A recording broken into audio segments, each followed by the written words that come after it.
ሰላም ፋውንዴሽን ኮለን በምናቆምበት ጊዜ ከፍተኛው ድርሻና ሚና የማን ነው ካልን ከፍተኛው ሚና የፌራዩ ነው። ፌራዩ ቅድመ ዝግጅቱን አጠናቆልን በስታፍ አስሮ ኮለን ፎርማስ ይዞት ያመርትልናል።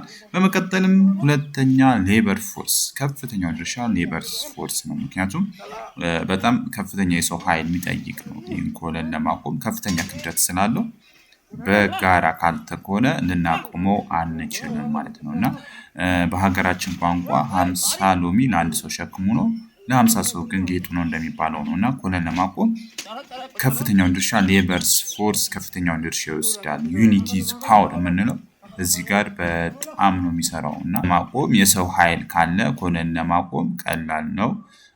እስከሚጠናከር ድረስ ድጋፍ ተደርጎ ይያዛል። ከዛ በኋላ ከታሰረ በኋላ ራሱን ችሎ ኮለናችን ይቆማል ማለት ነው።